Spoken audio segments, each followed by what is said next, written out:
There are three ways in which districts provide internship opportunities to high school students: community classroom, exploratory work experience, or a district model. Education Code allows districts to provide internship opportunities to students. Pasadena Unified School District provides career pathway students with the opportunity to participate in internships through a customized model. These modules are designed to provide the viewer with the information needed to establish and operate a successful program which meets the needs of career pathway students. We are really proud of the internship program we have for our students here in Pasadena. We love all the components of the work-based learning continuum, beginning with career exploration, career preparation, and then career training. So this is a large part of the career training piece.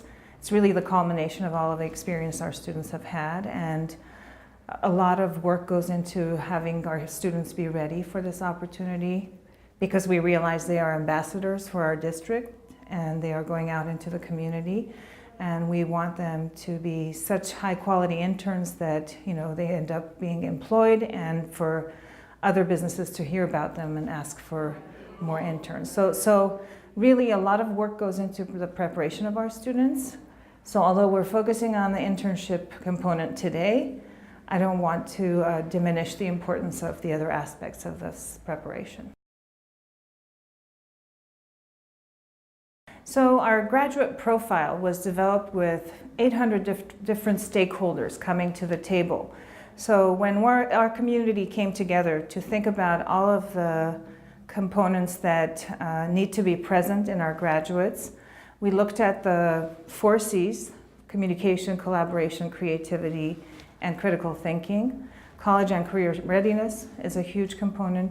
We wanted them to be global citizens and have healthy minds and bodies. So there are a lot of things that our community expects of our students. So when we looked at everything that we teach in a regular classroom setting, we saw this huge need for our students to do real and meaningful work. So from the onset, the goal has been to have compensated or paid internships, because we want the experience to be as real world as possible.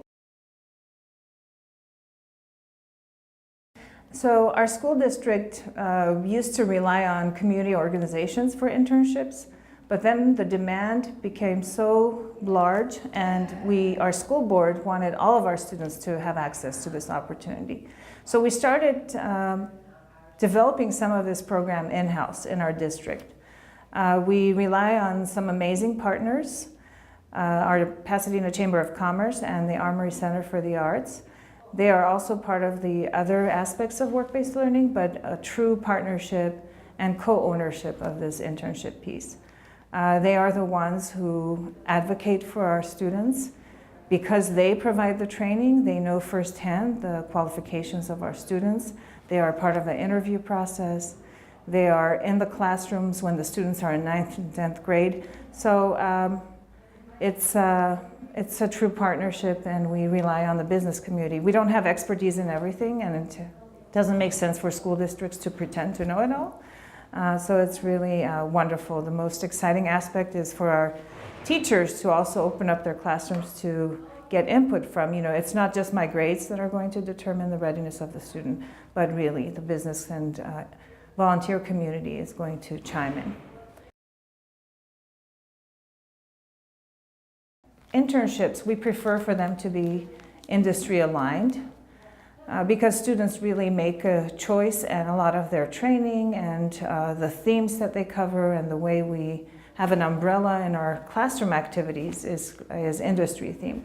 But sometimes students have this deep desire to explore another aspects of work, another type of position. So we had a student who was in the Health Careers Academy, but really wanted to become a publisher. So Amy was able to, get her an amazing experience in the summer. She actually got to work with publishers, review documents for them, organize everything. So sometimes, we try to encourage them to, but also these are young people who are developing They are adults in training, I call them. They're adults in training, so if we could help them, we don't promise them we can get them any internship of their choice. We have more offerings within the industry because those partners are part of our advisory committees. They're the ones who have been classroom guest speakers. We've done job shadows. We've done other activities with them. So these are employers that already know our students to some level or our programs. So, but sometimes, Amy and Janine kind of surprise us. They'll find the best match for the student. So our district takes full responsibility for the students. For us, this is a learning activity. It's just not done in the classroom. So back in 2010, there was a board resolution outlining all the ways we are going to take responsibility for our students. We also, the employment piece, if our partners don't want to have to worry about payroll and taxes and everything, we also have a foundation, the Pasadena Educational Foundation, that they can go through. So we have really made this easy. If they don't want this, the student is ours. And although it's an internship, it's outside of classroom experience as far as we're concerned. We had a student who had an injury. There was an environmental science student who got injured on a hiking trail. So accidents do happen, but they are our students, and this is our program.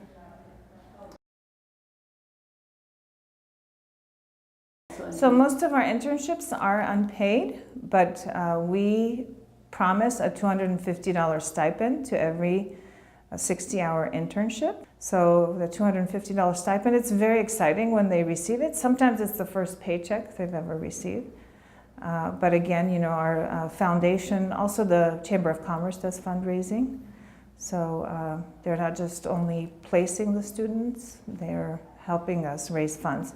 Because that piece is more challenging. Districts need to know that of course we can't make a gift of public funds, so we can't use any of our district money or grant funds to pay these stipends.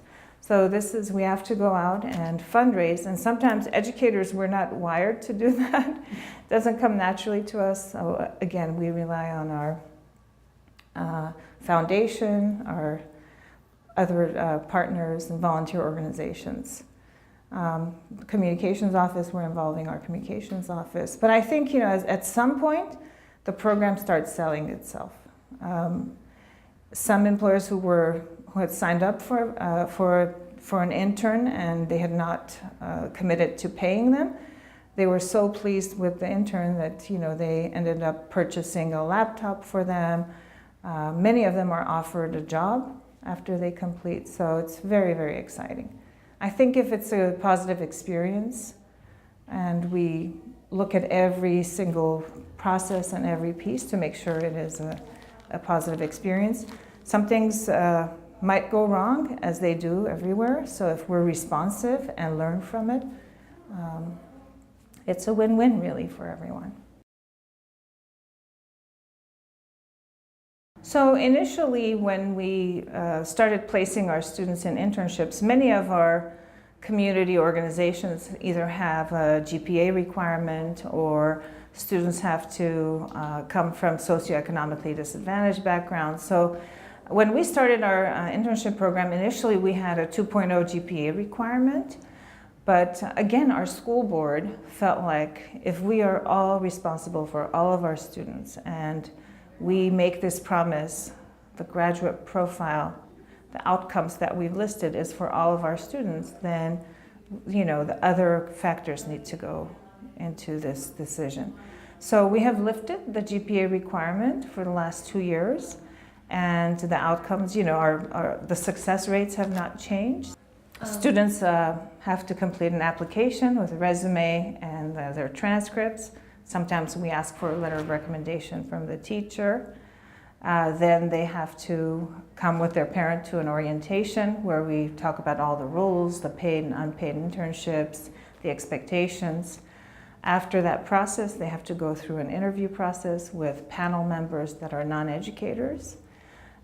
Once that hurdle is overcome, then they are matched to an employer. Then they have to come to a training on a Saturday or after school. So all of these are mini tests. They don't know it, but this is the process of. And you know, sometimes if they fall short at one point, there's an opportunity to coach them up and to find out if they're truly ready or not. And I'm really excited. Some who weren't ready this summer are now, we're offering this opportunity both in the fall and the spring. So the students, in addition to their internship, they are expected to attend a 1.5-hour class each week for 7 weeks. And at the 7th week, they have to present a project, so they need to talk about something that they've done at their site that has been meaningful and how they've added value or contributed. So it's a process. It allows a teacher, you know, first of all, they get credit for the internship. It's a 5-credit course. It shows up on their transcript, so colleges know that they've completed it and they earn a grade for it. And it allows our, you know, we're using the ECHO curriculum, exploring college, career, and community options. I believe that's the title. So the ECHO curriculum internship lessons, the 7 lessons, each focus on a different skill set. And it's really great that it's taking place while the student is in internship, because it's real conversations and feedback on what their experiences are. And Janine and Amy stop in and can go into the classes to address anything that they're noticing or to be part of a conversation. But our employers contact the 2 of them. Initially, we had the teachers contacting the employers and our chamber and the Armory contacting the employers. It was just too messy. So as far as our business partners, they are the face of the internship. It's their program, so they all, you know, it's a chamber program. As far as our students, you know, our teachers continue to. So our students actually have to follow up with Amy and Janine, so they have a lot of people to answer to. Their employers, there's an evaluation tool that, you know, feedback. When they report their hours, we ask for feedback on a lot of different points. I hope you can share the link for that. But it's weekly feedback that we receive from the employers. And that's real information that can be used in the course that they enroll in. So with the CCPT grant, we were able to contract with our business our intermediary organizations, the Pasadena Chamber of Commerce and the Armory Center for the Arts. So the Chamber has been an outstanding partner. Although the commitment and the grant funds are for 2 years, this is a partnership that is going to continue beyond the grant funds.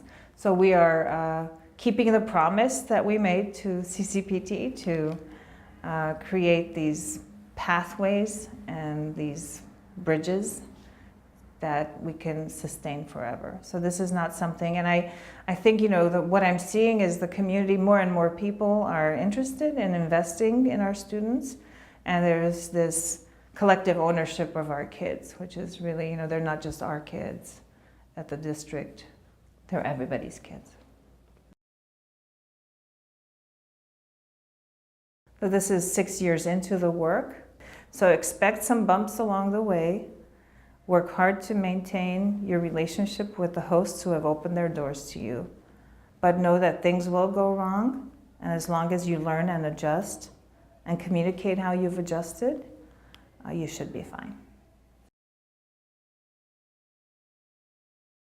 Great. So the way that the Armory Center for the Arts engages employers is that we work with kind of long-standing nonprofit partners, nonprofit and community partners who have a shared mission of working in the community and working with youth and transforming their lives.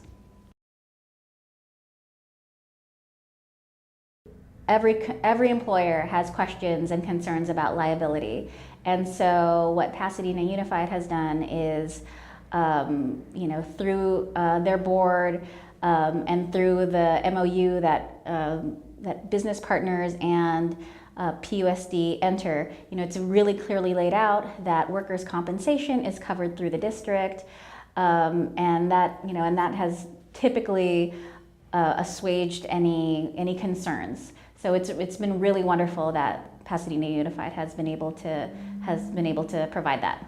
I don't think it would be possible without it. So aside from the MOU, each intermediary meets with the business partners, goes over it in depth, and so they're aware of the labor laws and what's required and what's allowed. They have a chance to ask questions. As an intermediary, I'm always available to provide follow-up answers and consultations. If there's any gray areas, then I typically will move to, we'll direct their question to our college and career coordinator who handles the program so at the district. So, I have a very close relationship with them. We make sure that they understand all the protocols and procedures and regulations, limitations, all of that prior to them signing the MOU. And then of course, if a situation comes up where there's questions, I'm there, and of course the district is there. Really simple. We try to keep things, and Pasadena Unified has kept things really simple. So everything is laid out in that MOU. There is an internship packet that the student receives and the parent receives, and so that's a lot of logistics that are in place. The log sheet is also included in their internship packet that they receive right at the beginning of the internship. And then it's that form, which is used as their tracking form, is then brought up again and reintroduced in the internship training. We email it to them so that they have it and they understand that is their log sheet is critical for them. It's a critical component of their internship and necessary for them to get credit for their hours. So we have the internship handbook and packet.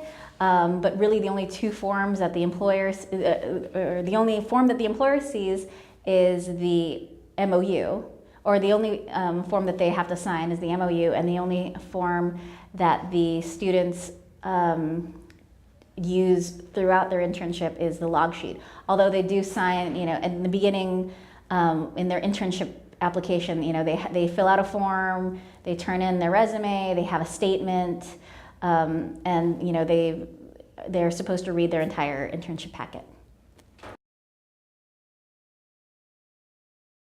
So a couple of the internships that I've arranged for students, and all of the internships that I specifically coordinate through the Armory Center for the Arts are arts-based internships or part of the creative industry. So a few of the things that the students have done have been assisting in art classes, with working teaching artists. We've had a student who worked in a video game design firm, actually doing code and testing a video game. We've had several students work with a local venue on a live event production. Let's see what else. We've done all sorts of things with our small business partners as well, and our other nonprofit partners. They've been administrative assistants, during the summer for local arts nonprofits, and assisted with a children's museum. So there's been all sorts of different types of internships within the creative field. And I know beyond my work, there are so many different internships that have been available in the culinary field, healthcare, law. There's so many different types. The partnership is with the Pasadena Chamber of Commerce, and so PUSD, we usually reserve the 11th grade year for interns. And best case scenario is to have them do it in the summer. And if they don't do it in the summer, then we offer it up again in the fall and spring of their senior year, although they would start in the fall of their senior year because there's just not as much time in the day and not as many options. So ideally, you want to put it in, the summer of your junior year. And we have an informational interview that's done at the school. And then, so that's hurdle one they have to get through. Sometimes kids fall through that crack and they don't, they're not accountable because it's after school. And so the kids that get through there, great. The next step is the parent meeting. And we have them held multiple times to be accommodating. We even have makeups for the informational interview for the students as well, but still sometimes a student can't seem to make that happen. And then the next step would be the soft skills training, which is a mandatory training that is delivered and the student must go to that. Once they've completed their soft skills training, then they, for my particular role, I know they're cleared now and I have access, and the PUSD also shares with me their internship application. And so I send the resume, actually I send the whole application to a prospective employer or intern host, I should say. And it actually is really valuable for the intern host to see the whole picture, looking at the resume, but then also reading the typed statement, which is basically, why do you think an internship would be helpful? Kind of gives them a little bit more assurance and that sort of thing. I kind of scout around for intern hosts, kind of year round. But because I work with particular academies, law and public service, business and entrepreneurship, engineering and environmental science, culinary, and health careers, and also the app academies. So I do look for those particular industry sectors. What we did last year, and I'm just, we have guest speaking engagements, we do a lot of work-based learning throughout the school year. So those are great opportunities to find out who would be a really great candidate to maybe ask if they'd like to host an intern.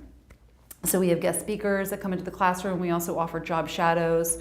We have mentor night that we do at some of the academies. And so these are all ways to invite the business community, get their feet wet, and then you can also say, hey, we also do these summer internship programs.